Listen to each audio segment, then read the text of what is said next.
Bill Maher just delivered the most brutal takedown of mainstream media we've seen in years. So, I thought as a public service, since it's so hard to find reliable news these days, tonight I would provide a few rules of thumb for trying to follow the news in our modern age. Starting with, if the headlines in your preferred news outlet routinely feature words like shreds, destroys, pummels, bashes, your outlet is a partisan piece of shit. Either that or you're reading a Batman comic. If your news outlet consistently reduces everything that happens in the world to who the president of America is, get rid of it.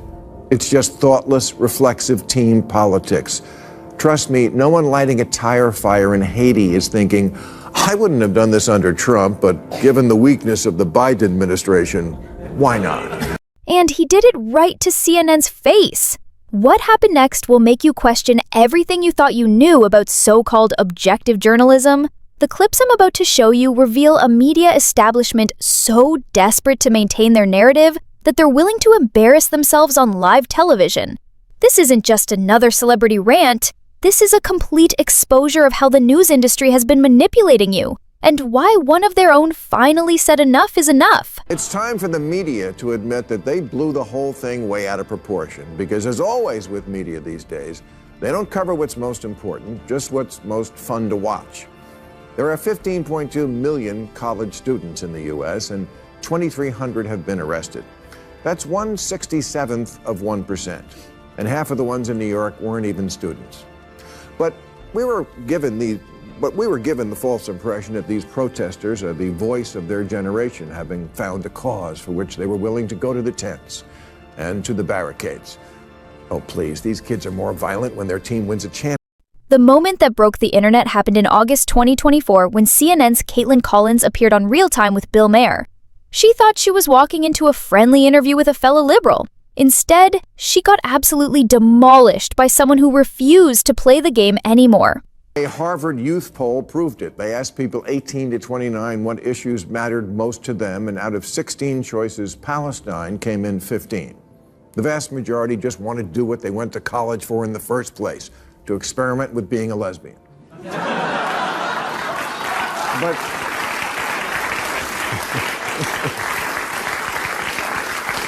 But when these kids chant, the whole world is watching, they're right. But only because you assholes with the cameras won't show anything else. Isn't there a bear in a swimming pool Collins had just been on Stephen Colbert's show where something embarrassing happened. When Colbert referred to CNN as objective, the entire audience burst into laughter. Not polite chuckles, but actual belly laughs at the absurdity of calling CNN unbiased. Most hosts would have ignored this awkward moment, but Maher wasn't about to let it slide. He looked Collins straight in the eye and asked her point blank about that audience reaction. Why did people find it so hilarious when someone called her network objective? Collins tried to deflect, claiming CNN calls out both sides equally, but Maher wasn't buying it for a second. He told her that CNN's coverage looked exactly like The View, just a bunch of liberals nodding along with each other, while occasionally throwing in a token conservative to create the illusion of balance. Never trust the initial reports. The media cares way more about being first than being right. They love a scoop, but it's a scoop of shit because it always turns out to be wrong. This goes way back to, remember Columbine? Remember that, the first school shooting where it was widely reported that the shooters were members of a trench coat mafia? They weren't. That they were being bullied? Not true. And they targeted jocks? No evidence of that. So they got everything right except for all of it. The tension in that room was thick enough to cut with a knife, and Collins knew she was trapped. But here's where Maher really twisted the knife. He exposed CNN's dirty little secret about how they staged their panels. Instead of genuine debate between equals, they stack the deck with 3 or 4 liberal commentators surrounding a single conservative voice. So, I thought as a public service, since it's so hard to find reliable news these days, tonight I would provide a few rules of thumb for trying to follow the news in our modern age. Starting with, if the headlines in your preferred news outlet routinely feature words like shreds, destroys, pummels, bashes, your outlet is a partisan piece of shit. Either that or you're reading a... It's like watching a political firing squad where the outcome is predetermined. The conservative guest isn't there to provide real opposition or change anyone's mind. They're just there as a prop, a human shield that allows CNN to claim they're presenting both sides while actually pushing one narrative the entire time. Maher called this exactly what it is: theatrical manipulation disguised as journalism.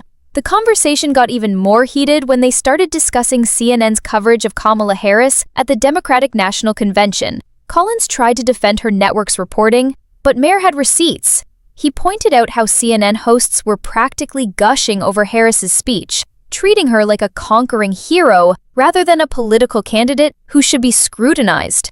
This wasn't journalism, it was cheerleading.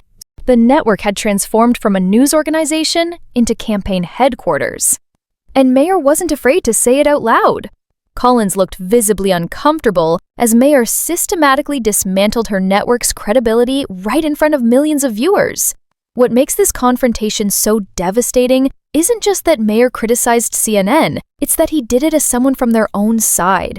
This wasn't a conservative attack or a right-wing conspiracy theory. This was a lifelong Democrat and liberal comedian calling out the very outlets that are supposed to represent his political views. Maher risked serious backlash from his own industry and peer group to speak this truth. That takes real courage, especially in Hollywood, where going against the liberal orthodoxy can end careers overnight. But Maher clearly reached a breaking point where he couldn't stay silent anymore about what journalism has become. The problems Maher identified go way beyond CNN. MSNBC has created an even more extreme echo chamber where conservative voices are virtually non-existent. NPR, which taxpayers fund, delivers its liberal bias with a more sophisticated veneer, but the agenda is just as obvious once you know what to look for. These networks aren't informing their audiences, they're reinforcing existing beliefs and creating alternate realities where their viewers never have to confront challenging ideas. This isn't just bad journalism, it's dangerous for democracy because it eliminates the shared foundation of facts that allows a diverse society to function. The most shocking part of this whole saga is how the audience reacted. When Maher called out these networks, viewers didn't rush to defend their favorite news sources. Instead, millions of people nodded along in recognition because they'd been feeling manipulated for years, but couldn't quite put their finger on how it was happening. Maher gave them the vocabulary to understand what they'd been experiencing. Trust in mainstream media has collapsed to historic lows, and moments like this confrontation with Collins show exactly why. People are tired of being treated like idiots who can't see through obvious propaganda. This explains why independent voices and long-form podcasts are exploding in popularity, while legacy networks lose viewers by the millions. People are hungry for authentic conversations where different viewpoints can be explored without predetermined outcomes. They want to hear from guests who might actually change their minds about something, not just confirm what they already believe. The Joe Rogans and independent creators of the world are filling a void that mainstream media created by abandoning their core mission of informing rather than manipulating their audiences. Maher's brutal honesty about media bias represents something bigger than just one comedian's frustration. It's a signal that the old gatekeepers are losing control of the narrative, and even people within the system are refusing to play along anymore. When lifelong liberals start calling out liberal media outlets for dishonesty, you know the foundation is cracking. The question isn't whether mainstream media will continue to lose credibility, it's whether they'll admit their mistakes and change course, or double down on the tactics that are driving audiences away in droves. Based on Collins's defensive response to Maher's criticism, it looks like they're choosing to keep digging their own grave.